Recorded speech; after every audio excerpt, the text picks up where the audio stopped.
Hello, everybody.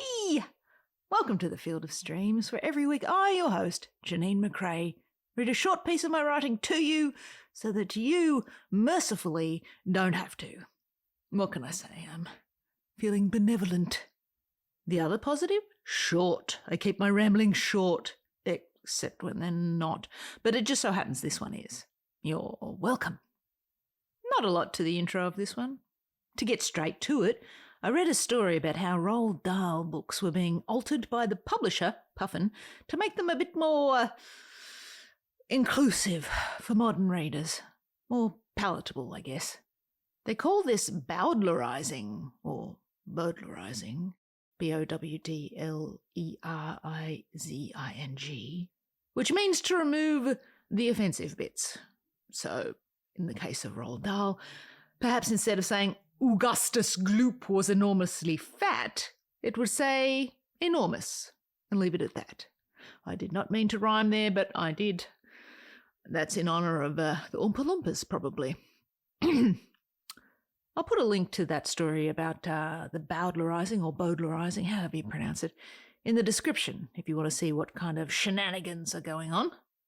The origin of the word bowdlerized, if you're curious, is, and I quote, from the name of Thomas Bowdler, English editor who in 1818 published a notorious expurgated Shakespeare, in which, according to his frontispiece, nothing is added to the original text but those words and expressions omitted which cannot with propriety be read aloud in a family.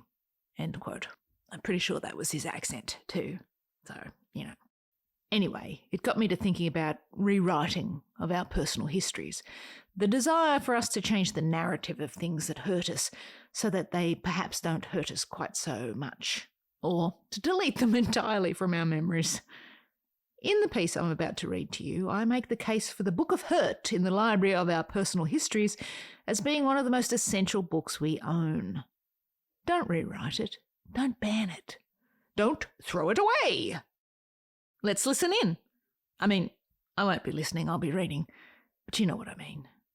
I now invite you to sit back, relax, and absorb the sweet tremulations of my voice as I read to you a piece of my writing called The Book of Hurt, now available at your local library. There was that one time when it came so very fast, eyes filled to the poppermost with the manic rush of dare, the teen spirit in your legs and bones and breeches chafing at the thrill of it, with every corpuscle of your being and every nerve in your circuitry making a whee and a woohoo sound and throwing devil horns to the world. So fast, so very fast, with no care and no fear, just you and the powerful idiocy of your blank slate being. Young blood pulsed through you, a storm swell on its way to steal an entire sandy beach. And then the silent big blue of your unmoored body flew through the bored and sighing air. You, a rock in a universal tumbler, built to slough the shine of confidence from an unwilling shell. The record shows you cartwheeling and Cirque du Soleiling your impressive bulk in acrobatic flail to a final and sudden standstill. You did not stick the landing. Skin torn and with the searing heat of pavement scorching at your exoskeleton, the rush of blood and 1,000 watts of what shot straight to your addled brain. And then quiet. A groan to mark that pinprick of agony. Somewhere in the distance of your awareness, your mind informed you that a bone did in fact snap its fingers in time. Am I dying? Not from this. This is an example of a bog-standard physical hurt, one that doesn't kill you, one that leaves scars. You will point them out with fond remembrance to lovers and the curious alike. Are you dying? Not today. There was that other time, one of many, when you poured your heart and soul into the thing, that magical thing you made, the big thing, the winning thing, the open door to it all thing that could set you on your way. You stuffed this thing to the gills with honesty and heart and those secret parts of you never before shared. Feeling brave at this moment, you peeled back and exposed your softness with unflinching boldness and watched as your thing dropped into the world. Take your shot. Here I am. Nothing. It made a small plop as it fell into the global pool of everything all at once, its small shivering ripple quickly fading, barely capable of disturbing a water bug, let alone rocking a boat. There was no love for the thing, no hate either. There was, to put it bluntly, no nothing. The sting of pointless toil crept from the basement of your spine and into your throat, forming an acidic bathtub of hurt and rejection. The unbearable weight of an empty nothingness strapped itself to your back, forcing a compression of the soul like no other.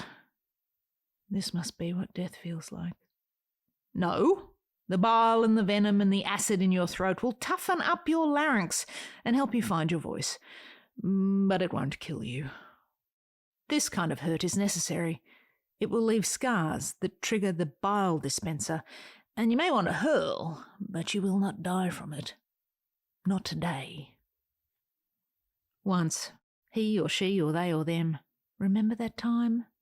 The feeling was so overpowering it made you nauseous, and you tossed and turned in sleepless agony with the realization that you were willing to put this person's needs above your own, that you would do anything for them, to them, and with them. You were jubilant and afraid, but oh so ready to devote. And then they chose someone else. This tsunami of hurt instantly devastated the village of you, smashing through houses and uprooting your most treasured trees and gardens. It levelled your town square in the blink of a sigh, leaving ugly debris strewn in your streets. And you, there, clothes shredded and wet, stumbling down back alleys with no shoes and broken glass everywhere. Overstuffed suitcases of tears exploding in quiet rooms, unexpected, with so much volume, so much hurt. This person, how did they not love you back? I want to die. You may want to die, but that's just the hurt talking. Hurt talking will have you walking through the world feeling like a zombie and dead inside because this was the one. No, this was just one. Feeling like you died is how you will know you are alive, but you will not die. Not today. Funny how that works. There are pages filled and pages waiting to be filled in the Book of Hurt. These are the big sleep chapters, and the older you get, the more will appear. These pages will make a hole, H-O-L-E, in your hole, W-H-O-L-E. You will be Swiss cheesed at the end. One hole for he, another for she, and him, and her, and they. This hurt is unique, which is why we will not focus on just one. All begin large and fade at the edges as years pass, but never quite leave. You will read these pages again and again and again, with ink smudging and heart thumping. An imprint, a voice, their finger marks upon you. These hurts produce memory scars that are warm to the touch, and as you run your finger fondly along the length of them, you will pray that they never ever fade. What is death like? Only time will tell. But not today. The Book of Hurt is your most important book, although the love one is pretty good too. You will be hurt consistently and in many ways throughout the course of your life. And of all the books in your library, this one will regularly be your least favourite read. But read it you must, because you need two things to make a good human: risk and time. The experience gleaned from consistent application of risk, to risk it all in love, work, life, whatever, over the course of a lifetime will create your whole being. That's you, human. Fully formed, make more mistakes, ever evolving, and hopefully good human. The risk we take is to continually check out the hard-to-read books from our personal libraries, the ones that stir up the most emotion, whether it be pain or joy or sorrow or anger or any of the accessible feelings held within their glossaries. The instinct may be to ban or burn the Book of Hurt in a fiery ceremony that saves you from having to read its painful words, but to burn your risk books is to burn oneself from the inside out. Don't ban them, don't burn them. Don't attempt to rewrite them years later either. Consume them as they are written. By you, for you, to make you, you. Keep writing. And there you have it, today's episode. It wasn't too painful, now was it? See what it did there? I share these missives to show you that ideas can come from anywhere. So look everywhere, then go make something from that spark of an idea. If you enjoyed this episode, share it with a friend. But for now, I'll leave you with this. Love what you love, and I'll see you out there making stuff.